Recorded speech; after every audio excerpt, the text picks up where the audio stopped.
Good afternoon and good evening from whichever part of the world you're viewing this video. This is Yeye Princess Ajibu Kumi Olukumwemidi. Welcome back to my YouTube channel. It is nice to have you here. For my returning subscribers, welcome back and thank you for being faithful. May Olodumare continue to bless you. I really do appreciate. For new subscribers, welcome to my YouTube channel. This is a channel where we talk about Olodumare, God the Creator, and everything spiritual. Today, I want to be talking to us about Ifa. Yes, I want to be shedding a little light, not talking extensively, but I want to talk to us about Ifa. What is Ifa? What is Ifa divination or consultation? Who is supposed to carry out an Ifa divination or consultation? And then what is the next step to take after an Ifa divination? How often should someone go for an Ifa divination? So that is what I want to be talking to us about today. Without much ado, let's go into the topic of today. So like I said that what is Ifa is what I want to be talking to us about, because some people might be wondering that they are hearing Ifa every social media handle, TikTok, YouTube, Facebook, Twitter, Instagram. You see people talk about Ifa this, Ifa that, and some other persons might be wondering, what is this Ifa they're always talking about? What is Ifa? And so that is why I want to make this video, just to shed a little light as to what Ifa is. So, Ifa refers to the mystical figure, Orunmila, yes, regarded by the Yoruba people as the deity for wisdom and intellectual development. Yes, so Ifa is the mystical figure of Orunmila that the Yoruba people refer to as the deity for wisdom and intellectual development. Some other person might view Ifa as knowledge. Yes, another person might tell you that Ifa is the knowledge of life. That Ifa sheds light into what life, what existence actually is. Now, according to the Yoruba methodology, it is believed that Orunmila, yes, Orunmila is the one that has the knowledge to life. And in that, the knowledge of Orunmila, he left behind in Ifa. So Ifa actually is a mystical figure of Orunmila, yes. And Orunmila is the deity for wisdom and intellectual knowledge. So that is just a brief explanation what Ifa is. But Ifa is more wider or broader or more complex than what I have just said. But what I just said is just a brief explanation of what Ifa is. But what I said is not all Ifa is, but just a brief insight or like an introduction to what Ifa is. Now, that being said, what is Ifa divination or consultation? Yes, what is Ifa divination? If you say, okay, I want to go for Ifa consultation, I want to go for Ifa divination, what does it entail? What is it? What is actually that thing? Ifa divination, Ifa consultation, what it is? So the Ifa divination system is the extensive usage of corpus text and mathematical system to look into life problems and how to profess solutions to those problems.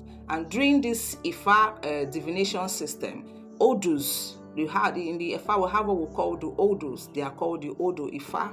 Now, the Ifa is made up of 16 basic Odus, which they are also known as Ese Ifa.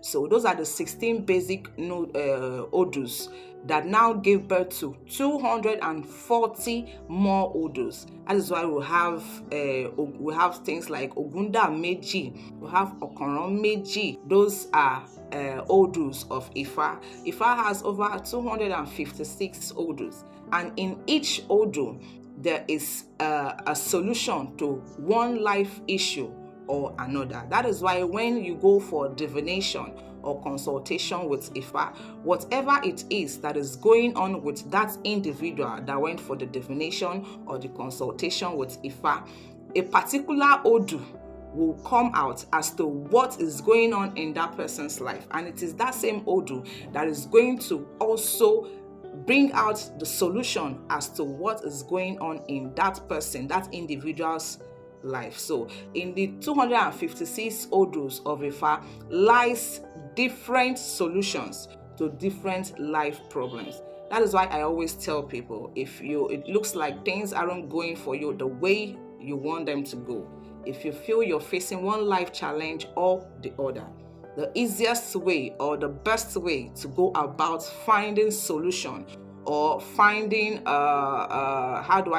finding solace or looking for a way out of whatever problem you're going through is to go for an Ifa divination or consultation. Like, that is basically the first step to take to solving whatever problem you're going through. Now, who is the right person to carry out an Ifa divination or consultation? An Ifa divination is to be carried out by either an Ifa priest or a Babalawo or an Olorisha. Now, for the Olorishas, especially the female Olorishas, they make use of what we call Erindilogun. Yes, it's called Erindilogun. It's also an Ifa consultation system, but it is mostly used by female devotees of Orishas, known as Olorishas. So they also have Olorishas that are male. They also use Erindilogun. Now, this Erindilogun consists of 16 Odus of Ifa. Yes, consists of 16 Odus of Ifa. It is in Erindilogun. We have Okanran, we have Ejioku, we have Ogunda, we have Irosun, we have Ose, we have Obara, we have Odi, we have Ogbe, we have Osa, we have Ofun, we have Owonrin, we have Ejila, so forth and so on. So Erindilogun consists of 16 Odus. Now, Ifa divination system is done using either Okpele or Oyeku, but this Okpele or Oyeku is usually used by an Ifa priest or a Babalawo. They are the ones that use Oyeku or Okpele for Ifa divination. Although now some Iyanifa and other people do make use of it, but basically Oyeku and Okpele is used by a Babalawo or an Ifa priest for Ifa divination. But if you want to go for Ifa divination through an Olorisha will make use of Erindilogun, but the results is going to be the same. Yes, the results of what the Ifa divination carried out on an individual using Oyeku or Okpele or Erindilogun, it's definitely going to be the same. Now, that is for that. So, after an Ifa divination, what is the next thing to do? It is during the Ifa divination or consultation that whatever is going on with that person's life will be revealed, and then the necessary steps to take to solve if it is a problem or an impending danger or whatever the case may be, necessary steps will be revealed. The next thing for the person to do is to endeavor to carry out the required sacrifices, the appeasement or atonement that Ifa revealed during the consultation process. And I always advise people, please, when you go for an Ifa divination and one or two things has been revealed to you and you were asked to make a sacrifice, endeavor to carry out that sacrifice as soon as possible. It is not good spiritually to leave those sacrifices after an Ifa divination, to leave the sacrifices pending for a very long time. So if you know you are not ready, as at the time you want to go for that divination, to do your necessary sacrifice, I advise you hold on until when you are ready financially to do those sacrifices before going for the Ifa divination. Thank you.